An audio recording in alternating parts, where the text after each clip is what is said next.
Hey everyone, Ken Underhill here. I just wanted to explain this short little career guide I put together. It's only 7 pages long. It just kind of gives a brief overview of cybersecurity, a little bit of why you might want to have this be your career. And that's a picture of my cat for those that don't know me. I usually used to post a lot of cat memes and stuff like that, and this is actually my cat in one of her famous poses with one ear looking out of place there. Which shortly thereafter, after the photo's taken, she actually corrected that. So table of contents here, very, very short little guide, as I mentioned already. I go over some stats here of why you might want to get into cybersecurity. Now you'll see in the media, oh, there's millions and millions of jobs open. That's global. That's not in your state or anything like that. But there are several 100,000 jobs here in the US. And the thing to keep in mind about cybersecurity jobs is a lot of the jobs that will involve security don't necessarily have cybersecurity in the job title. So sometimes you have to kind of dig a little bit when you're looking for jobs to figure out what is an actual role that's doing security. And again, it may not have cybersecurity in the job title. Some people focus so much on just finding cybersecurity job title or cybersecurity in the job title, but there's a lot of jobs out there that you can apply for and have a really good shot of getting at least an interview for, and possibly the job itself, that don't contain cybersecurity or infosec or information security in the title at all. So just FYI on that. A lot of these stats are just pulled from these places looking at just cybersecurity in the job title or information security. So just keep that in mind, that there might be more jobs out there, and you sometimes just have to dig a little bit, especially in the healthcare realm. There's a lot of jobs that are nowhere near saying cybersecurity in the job title. So this is all just stats at the front part of this guide here, just to get you all excited and all that stuff. And then the top 5 states for cybersecurity jobs. Let me just explain this a little bit. Texas, Virginia, and Colorado, and even North Carolina are because of military and government presence. So that's why there's a huge demand for those. Plus, like Texas, there's obviously a lot of businesses here as well, but a good majority of the jobs are in the public sector here in the US, as far as US cybersecurity jobs. Doesn't mean there's not private jobs, but just know that when we see a top 5 list like this, a lot of that's around the government space. The good news is with a lot of cyber jobs, though, a lot of them are remote, especially when I'm filming this video, we're still dealing with COVID and stuff. A lot of stuff is remote, or at least they're open to remote work. And even if that means at some point you do have to relocate or work at the facility in person. Cybersecurity can be very rewarding. Just want to touch on this and kind of explain this a little bit. You can, of course, make more money, right? The more you learn and the bigger skill set you get, as you evolve your career in cyber, you make more money. We'll talk about salary in just a moment here, but eventually you'll get over 6 figures usually here in the US. And overseas, obviously, it's a different ballgame as far as salaries. Salaries are much lower in some countries compared to the US dollar, significantly lower. That being said, it still may be a rewarding career, lucrative financially for you in those other countries. You can also learn how to protect the people you love and your own stuff, right, from different adversaries. I know when I first got into cyber, I was very excited about learning everything I could about things like malware and how to prevent against those types of attacks, how to clean systems, etc. And so that's a skill set that I was able to then use with some of my loved ones to help them get safer as well. It gives you a sense of purpose and accomplishment. I'm big on fighting the bad guys and bad gals. There's not just men out there being evil, but I'm big on that. And so for me, it's a good feeling to fight against those types of individuals, as well as be able to share my knowledge with other people like you, people watching this video or reading through the guide. So it gives you a really good sense of purpose and accomplishment. I know many people in the industry that feel the same way. So it's a rewarding career in that aspect. So I actually came from IT and then to healthcare for a number of years, and then moved back into healthcare IT after I was a clinician for a number of years as a nurse and as a medic. And so for me in those types of roles in nursing and medic and the healthcare stuff, it was good giving back, right? And so cybersecurity also allows you to give back in that capacity. Helps you improve the quality of your life, especially if you're in other countries. I've had several students that I had one in particular from Bangladesh that went through some forensic training I had out there, was able to secure a job that was a better job than he had, and was actually then able to send his children to school. So that it helped improve the quality of life for his family by getting into a cybersecurity type of role. And then elevating your social status is just kind of cool. The only reason I keep the CE8 certification, which we'll talk about certs in a little bit, The only reason I keep that certification really is because certified ethical hacker is such a great conversation piece when you go to networking events in person. It's just a cool thing to say. So, hey, I'm a certified ethical hacker. So that's one of the reasons I keep certs like that around. But even though it's a more didactic cert that doesn't require hands-on skills necessarily. But it can elevate your social status, right? That's the whole purpose of that is building these skill sets help give you a little more self-esteem usually, a little more, if you don't have self-worth, kind of helps you build that self-worth a little bit and elevate your social status because it's like, whoa, that person knows about cybersecurity. Whether it's, this minute subset of penetration testing or hacking, as we call it, or if it's something around compliance or auditing or SOC analysts, where you're looking at a lot of data, any number of things, right, in the industry, any number of jobs, but it does kind of help elevate your social status, especially when you hear about all these breaches and people ask you about them. They're like, whoa, you're the expert. They'll start asking you about things like that. So it can help elevate your social status if that's something that you're looking for. One key thing I really, really want to point out here, and that's why I included in here, it can be rewarding, but it's very, very demanding. It's a very demanding industry, job, career path, whatever you want to call it, is extremely demanding.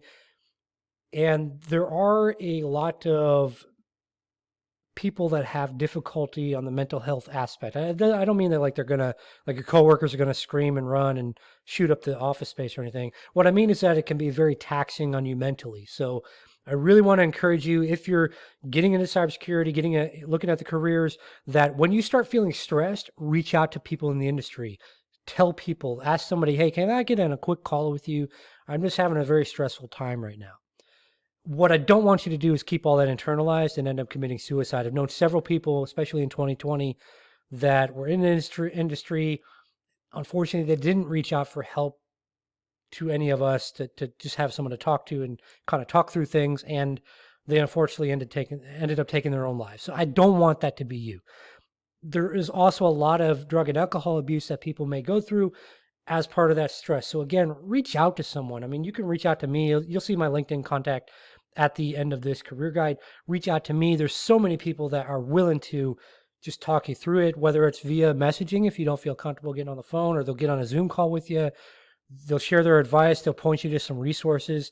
Honestly, just if you're feeling stressed out as you get into the stuff, or you're feeling overwhelmed, reach out to someone. We've all been there, done that. We've all been through the stress. We've all either figured out ways to cope with it positively or sometimes negatively, and then evolved from there and learned from those experiences and mistakes and learned the right way to deal with things. So you've got a wealth of people and knowledge to tap into around the mental health aspect. I really, really just want to encourage you to reach out to people when you feel stressed, when you feel overwhelmed. There's so many people that are willing to help. You just have to ask. We cannot read your mind. And I'm saying that because, again, this can be a very demanding job, very underappreciated job. Your coworkers might appreciate you, but a lot of times the organizations don't appreciate you because they look at security as an expense, right? Not as a business enabler. So just keep that in mind, that we support you. And when I say we, the entire collective of cybersecurity. If you've ever watched Star Trek: The Next Generation, think of the Borg collective, but a positive one, right? So the Borg collective was all of them connected with their minds, etc., and supporting each other. And we're the cybersecurity collective, but we're the positive ones. We're here to help you out. A few questions you want to ask yourself before making a decision on, hey, do I even want to be in cybersecurity and doing these types of roles? Number one, are you curious? So if you're curious about things, you might be very, very good in like analyst types of roles, as well as a penetration tester and forensic stuff, etc. So curiosity, like, how does stuff work? That's really, really good to have as a skill. It doesn't mean if you're not curious, you should not do cyber, but just if you're curious, this might be a good indicator that cybersecurity is for you. Can you analyze patterns? So can you identify like data? Are you good with puzzles? Like, are you good with figuring out how to put puzzles together and stuff like that? Are you that person like watching CSI shows and you figured out who did it already? Back in the day, there was a game called Clue, which was like a murder mystery type of game. Were you that person that could figure it out right away? So that type of person, right? Can you analyze those patterns? Can you figure things out? Can you put puzzle pieces together, etc.?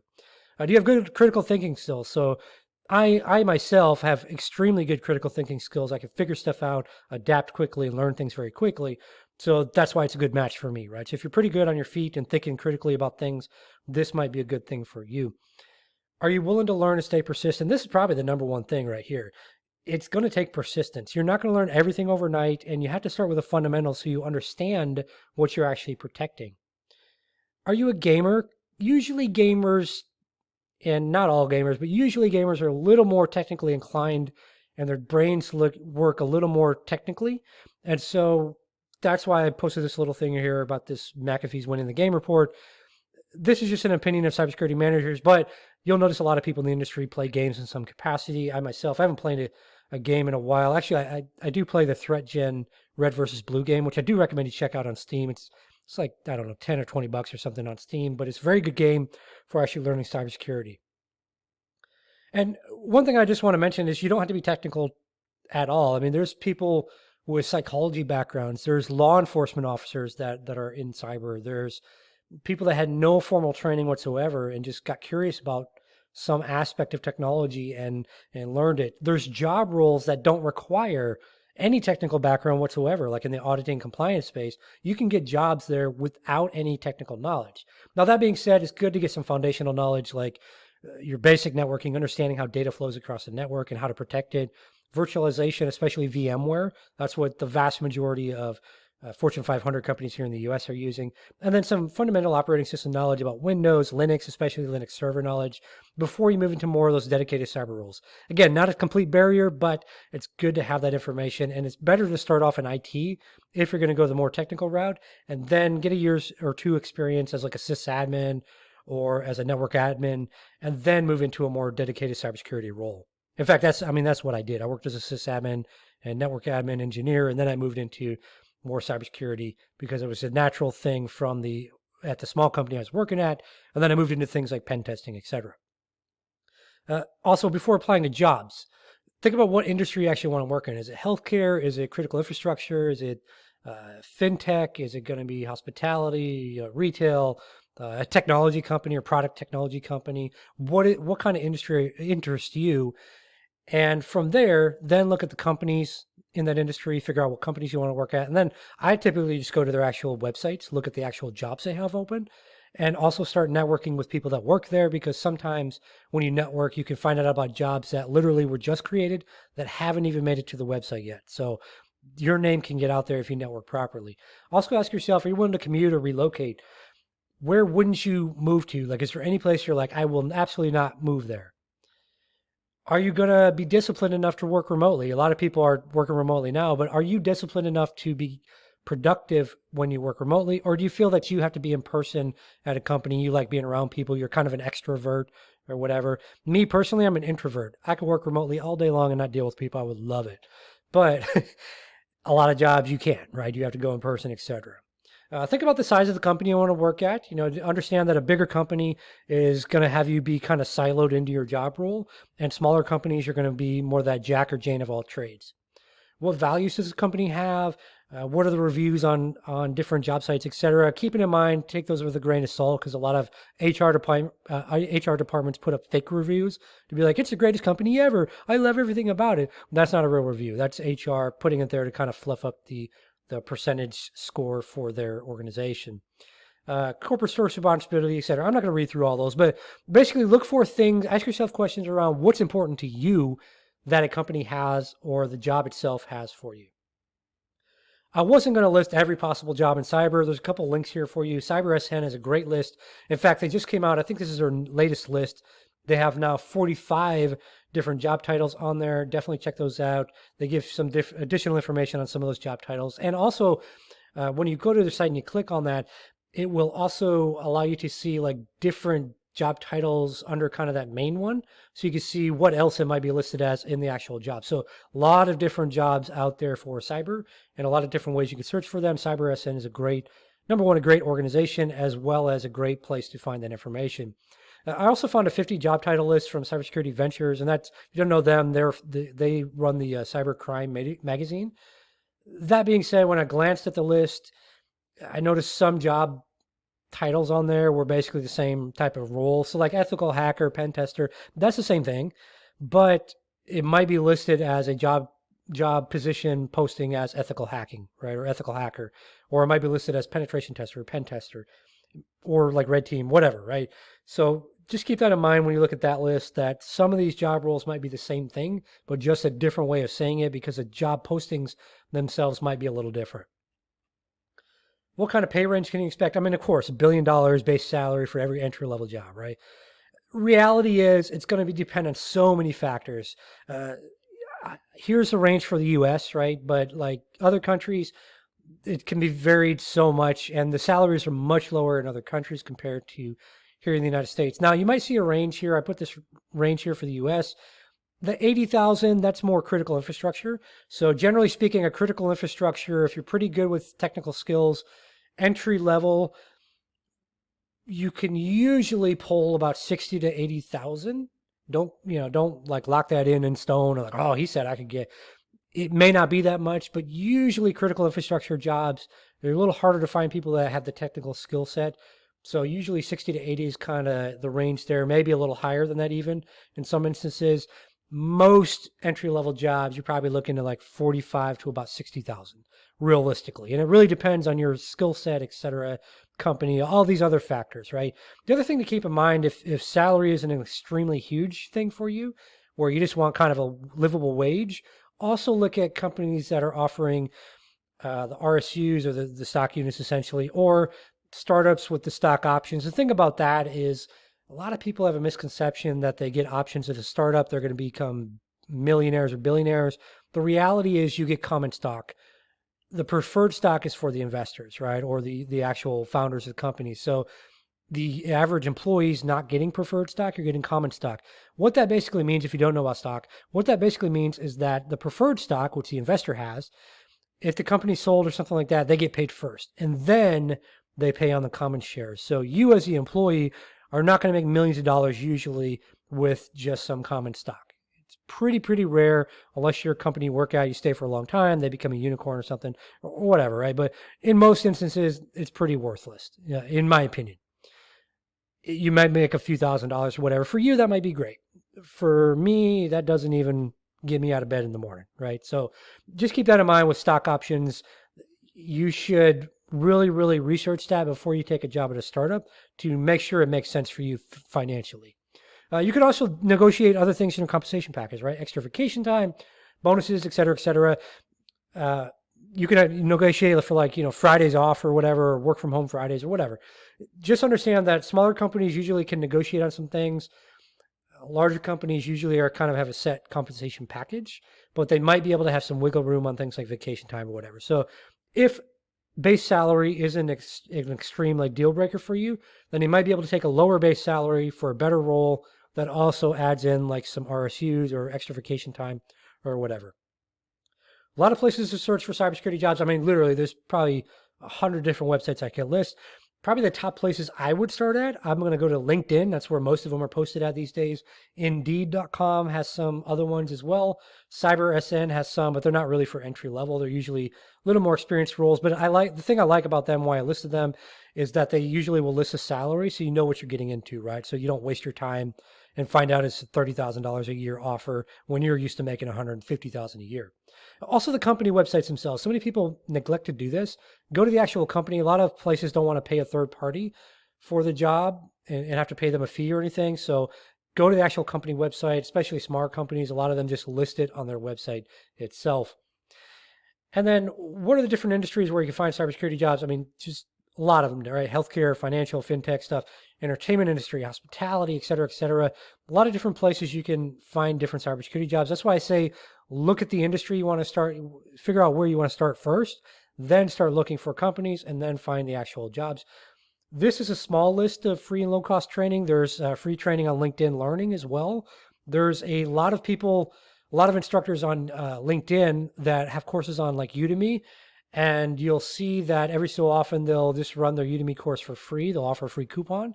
So definitely check that out. I think Station X has some free courses, eSecurity as well. Wiser's got a bunch of free like security awareness training. There's a ton of YouTube videos out there. I mean, just a ton of different cybersecurity YouTube videos out there. On my YouTube channel, I post a weekly jobs list. So I kind of curate some different jobs and talk about what companies are hiring. Cybery has, they used to be fully free on most of their stuff. Now they're not. So they basically, I think, they have like one course, kind of an intro course for free. And then they do like a monthly free course list. So, but what that means basically is if you have like a free account at Cybery, they put out this list of saying, hey, these courses are free for the month. So you basically have the month to enroll in those courses and go through as much of them as you can in that month period, right? Or try to complete them. And it's free of charge, right? There's no charge to you or whatever. So something that to keep in mind there, that's a free resource. Differ Diva blog. Uh, Elaine has a ton of stuff around forensics, like computer forensics, malware analysis. So if that's kind of an interest area of yours, go check out her resources. If you're interested in the critical infrastructure space, reach out to me on LinkedIn. I've got a ton of free resources, low cost resources, whatever for you to learn, but it's a huge list. I didn't want to include it here because it's just way too much to list out in this type of guide. But that's another place. I think Pentester Academy has some free things. If not, their stuff's pretty low cost. I think it's a couple $100 US for entire year subscription. I've got one. I rarely use it, but it's decent training over there. Coursera, which is the one that's partnered with those different universities, that has a lot of free training for cyber as well. So a lot of different ways you can learn. Biggest thing is figure out kind of the things that interest you. Take a bunch of free courses first, figure out what interests you, and then move on from there. What cert should you get? This is so dependent upon the job role. I mean, it really is. But CompTIA Security Plus for a cybersecurity jobs is kind of a entry level certification, kind of a de facto type of thing. If you're going to the more IT realm, probably like something like CCNA for your network admin, network engineer types of roles. So that's a Cisco Certified Network Associate. And then if you're going more of like a system administrator, sysadmin is what we call it, then probably something like Linux Plus from CompTIA is a good route so you can learn deep dive into Linux Server. Well, not a deep dive, but you can get a good foundational knowledge of Linux Server, as well as understanding virtualization software through certs from like VMware, for example. So again, so many different certs out there. The thing I want you to know and understand is you should not collect a bunch of certs, in my opinion. You really shouldn't. It's okay to get Security Plus. That's cool.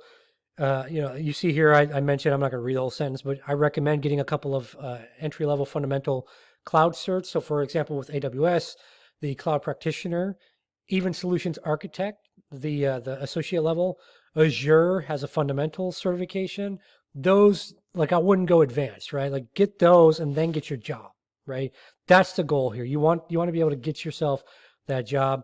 Other certs that I consider more entry to intermediate level that you'll see posted in entry level job postings are going to be the CEH, the Certified Ethical Hacker. That was one of the ones I hold. The GSEC, which is from GIAC or SANS, is the training institute that hosts that. And basically that's their fundamental security one. And then, so kind of like a Security Plus on steroids. And then the GCIH, which is their incident handler. So more of as you're evolving your career as like a SOC analyst, and you're looking at logs and stuff like that, GCIH is a good kind of entry level cert for that area. Usually SANS ones are pretty expensive. So GSEC, GCIH, usually you're not going to see people getting those unless an employer sponsors it or they get some kind of a scholarship or something like that. Now, one thing I mentioned here, CISSP, CISSP, you're going to see that in a lot of job postings that say they're entry level, but that's not an entry level cert.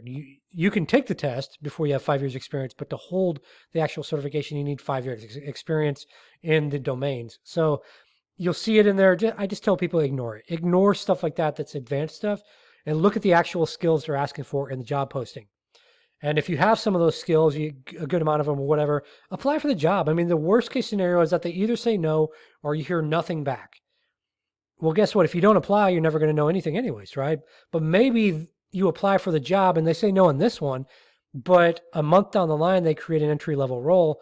The hiring manager reaches out to you on LinkedIn and says, hey, if you're still looking, we just created this role. If you're interested in it, I think you got a good fundamental skill set and you might get a job out of that, right? But you never will get that unless you apply for this job.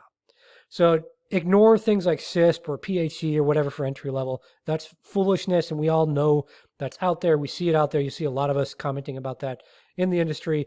Just ignore all that. Look at the actual skills and see if you have some skills that are in the job posting, and then go ahead and apply for the job if you feel that it's a good job for you.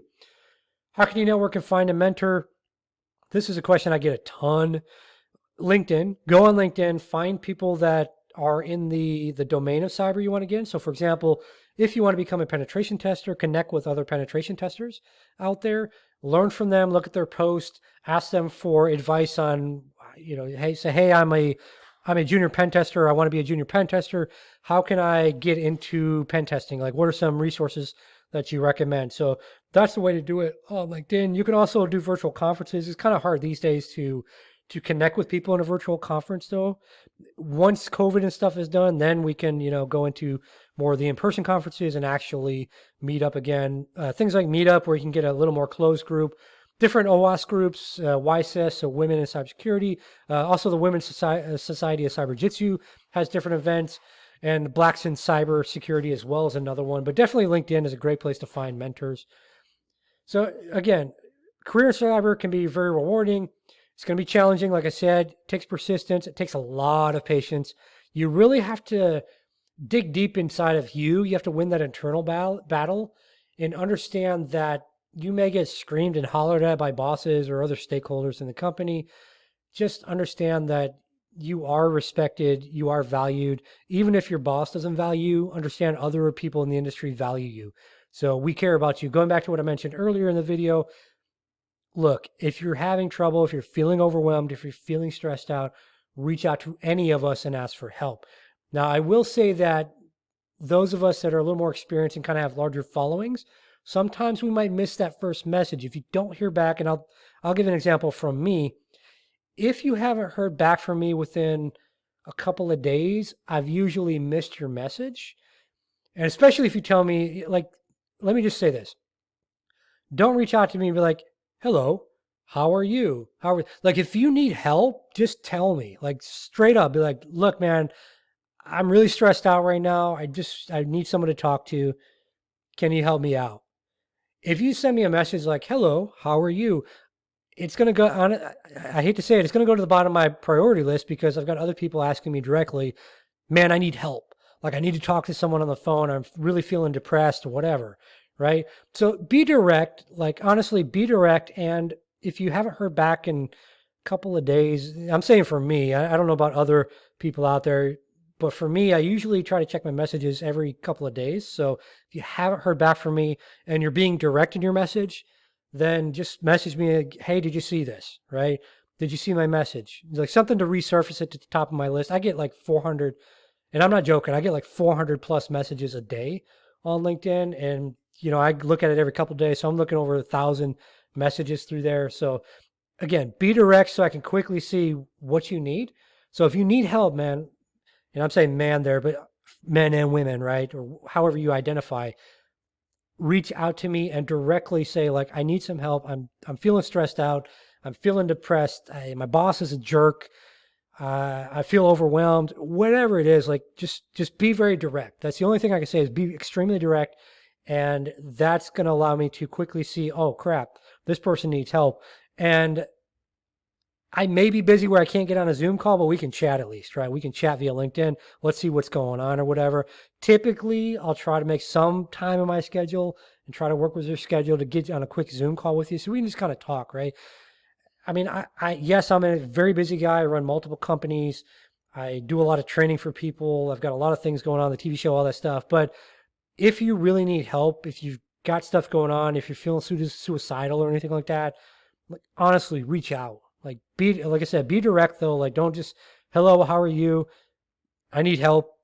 Like, don't say like, I need help, sir. Like, tell me what you need, right? If you need help figuring out a certification, or if you're looking at degree programs or something, or training, and you're trying to figure out what you need, like, say, hey, I'm looking at different training. I don't know what to pick. Do you mind looking at some of them and just kind of give me your thoughts? Like, be direct, whatever it is, be extremely direct. And again, be sure to, like, if you haven't heard back from someone, don't take it personal. It doesn't mean that they ignored you. There are some people that don't check their LinkedIn messages, right? So, like, I'm saying, like, you can reach out to me because I check my LinkedIn messages, right? It's every few days, but there's some people that don't check them at all. So you may not hear from those people ever, right? You may ping them again. Hey, did you see this? And you never hear from them. Don't let that get to you. Some people just don't check their LinkedIn, right? It's their choice. They don't have to. I check mine, but for me, If you haven't heard from me, usually in a few days, unless I'm on a vacation or something, and even then, I mean, I still look at LinkedIn, full confession, but resurfaces again, right? Like, hey, did you see this? I need help. I really need to talk to somebody. And I guarantee you someone's going to talk to you, right? Whether it's chat or a Zoom call or something like that, somebody in the industry will help you out. So like I said, don't hesitate to reach out on that. And finally, a self plug here. Be sure to subscribe to the CyberLife TV YouTube channel. I haven't had it 30 days yet. I guess that's a requirement. I don't use YouTube a lot, but it's apparently a requirement to be able to customize a channel link or whatever. So I've got enough subscribers. I've got over 600 subscribers now, but I haven't been in business, I guess, long enough on YouTube to be able to customize a link. So that's a squiggly random character link. But just click on that. That'll take you to the YouTube channel, and you can subscribe. Like I said, I post out a weekly job video, and there'll be other videos as people let me know what else they have questions on. Let me know. Send me a LinkedIn message or post comments on a video like, hey, can you do a video on this or that? And I'm happy to do one. I can't read your mind, so I don't know exactly what else people might need help with. So again, just want to go over this guide a little bit, kind of explain my thought process behind this. Don't look at this as every piece of knowledge you would ever need to know about cybersecurity or careers or anything like that, but just want to give you a taste of things.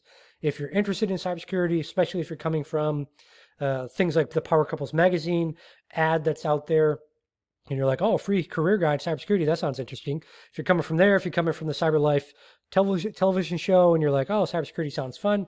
That's why I created this guide. I want to give you kind of a taste and sort of point you in the right direction of where to go. So again, thanks for listening to this video. Be sure to download the guide. I've got both of them linked on the same page. Again, no email needed, no phone number. There's no pixel tracking you across the web or anything like that. Like none of that stuff is happening.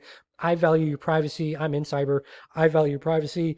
I don't need your email or anything like that because honestly, if I want to sell you something and you want to buy it, you'll find me, right? You'll figure out a way to find the offer. So I don't need to do all this stuff, all those gimmicky marketing tactics like that. So no email required for any of this stuff. Just be sure to download the guide if you haven't already. Thanks for watching this video, and don't forget to subscribe to the YouTube channel.